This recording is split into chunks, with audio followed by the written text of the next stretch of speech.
대림절에는 우리가 꼭 해야 되는 일들이 지난 대림절 시작할 때도 말씀드렸지만 그 회개하는 거라고 말씀드렸죠. 회개를 하는 거. 그 회개하는 것도 뭐 우리가 잘못한 거, 우리가 한 해 2025년을 살아오면서 내가 잘못한 것들 뭐 이런 것도 회개해야 하지만 우리가 진짜로 회개해야 되는 건 무엇이겠어요?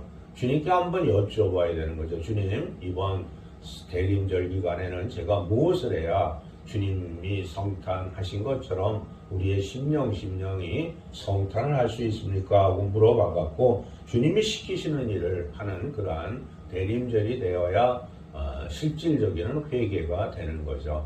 우리가 1년 동안 삶을 살아오면서 주님 앞에 많은 것을 요구했을 수도 있고 또 한 가지도 요구하지 않고 그저 주님이 주시는 삶을 가지고 감사하면서 살아온 사람도 있을 것입니다. 그러나 우리가 주님을 섬기면서 우리 모두가 주님에게 무엇인가를 요구하고 있고 또 주님께 우리가 기도한다는 것을 감사와 나눔과 찬양의 기도만 하는 것이 아니라 그저 소망을 이야기하고 있고 소원하는 것을 하나님께 아뢰고 있는 거죠. 또 그래서 한번 한 해를 돌아다보면서 2025년도에는 내가 소망하고 소원했던 것이 이루어진 것이 있는가? 또 그것이 이루어진 것이 있다면 정말 주님께 감사하고 또 그 이루어지는 과정 속에서 나에게 소망을 주고 나를 기쁘게 만들어주고 또 그 이루어진 것들이 어떠한 인간을 통해서 있었다면 그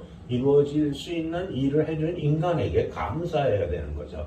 그래서 우리는 감사와 나눔이 넘치는 삶을 살아가야 합니다. 오늘 로마서에서도 그 얘기가 나오죠. 그렇죠? 소망을 가지라고. 소망을 저도 늘 많은 분들에게 말씀하는데 소망을 갖고 살아가야 됩니다. 특히 나이가 드신 분들, 젊은 사람들은 늘 소망이 있죠. 젊었을 때는 내가 무엇이 돼야 되겠다. 또 내가 돈을 많이 벌어서 어떻게 써야 되겠다. 또 어떠한 일을 해야 되겠다. 또 부모에게 잘해야 되겠다. 또 어쩌고 저쩌고 사업을 해야 되겠다. 정치를 해야 되겠다 하는 여러 가지 소망을 갖고 있는데 나이가 먹어갈수록 소망이 없는 거죠. 그 소망이 없다는 것을 로마서는 오늘 우리에게 소망을 가지라고 말씀하고 계신 겁니다. 저도 늘 말씀드리지만 여러분들이 왜 살아가고 있는가를 한번 스스로 정리를 해보셔야 되는 거죠. 특히 나이를 먹은 분들은 더 해야 되고 또 젊은 사람들도 자신이 왜 살고 있는지 또 살아가는 목표가 무엇이 있는지 또 내가 살아서 무엇을 하고자 하는지에 대해서 소망을 가져야 되는 거죠.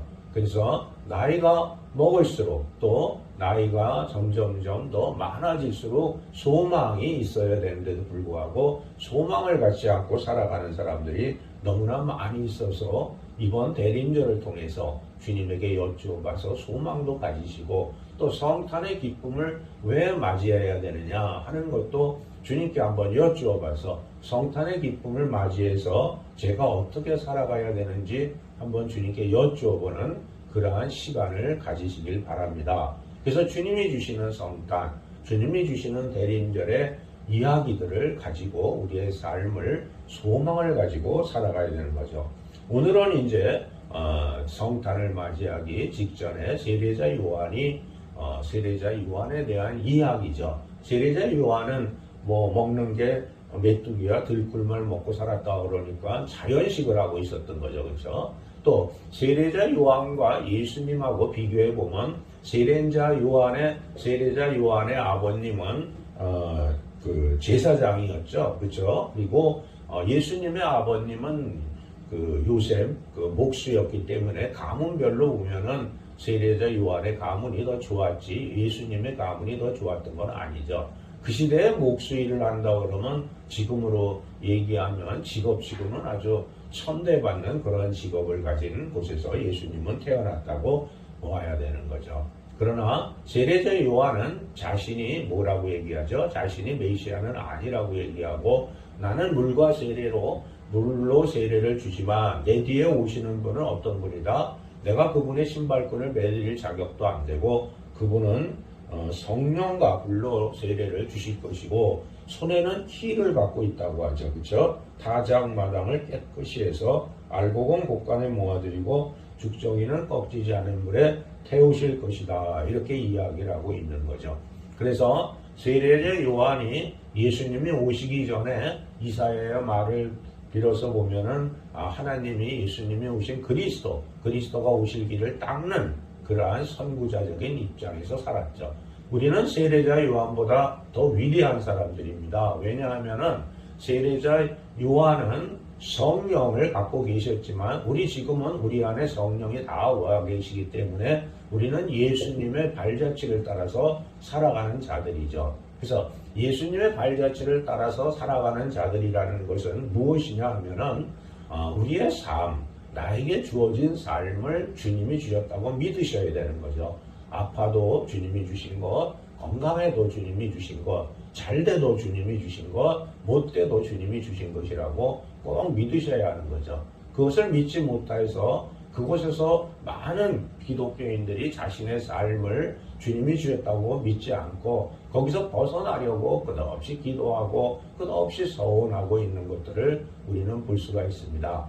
만약에 내가 지금 살고 있는 삶이 싫다면 그곳에서 벗어나기 위해서는 주님께 그 삶을 내가 벗어나게 해주세요 하고 기도해서 벗어날 수 있는 것은 아니죠. 다만 그 삶조차도 주님이 주셨다고 믿고 살아가면 그곳에서 벗어날 수 있는 거죠. 주님은 우리보다 훨씬 자비하시죠. 또 주님은 우리보다 훨씬 능력이 있으시고 조물주이시니까 우리의 삶을 얼마든지 바꿔주실 수 있고 우리의 삶을 변화시킬 수 있습니다. 그러기 위해서는 우리가 순종하는 것, 겸손하는 것이 무엇이겠어요? 주님이 이 땅에 오셔서 유대인들에게 순종하셨다고 그래요? 안 순종하셨다고 그래요? 순종하셨다고 그러잖아요. 그렇죠? 조물주가 오셔서 유대인들에게 순종했던 것처럼 그 순종하는 이유는 어디에 있죠? 우리에게 부활의 기쁨을 주시기 위해서 순종하신 것이고 또 인간의 모습으로 오셨기 때문에 인간으로서 순종하신 것이죠.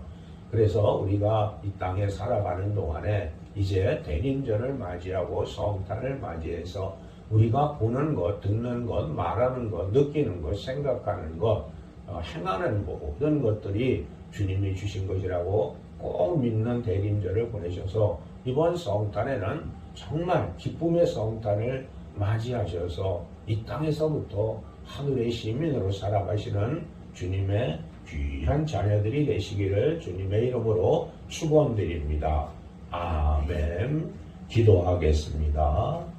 은혜로우시고 자비로우시고 사랑이 가득하신 주님, 대림절 기간 동안 우리가 주님 앞에 순종하고 겸손하고 회개해서 기쁨의 성탄을 통해 주님이 우리에게 주신 사명들을 이루어가는 시간이 되게 은혜와 자비 베풀어 주실 것을 믿습니다.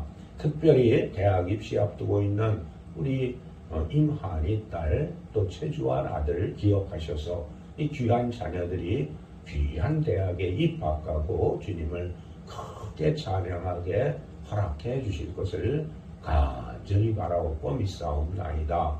이 모든 말씀 우리 주 예수 그리스도의 이름으로 기도하옵나이다. 아멘.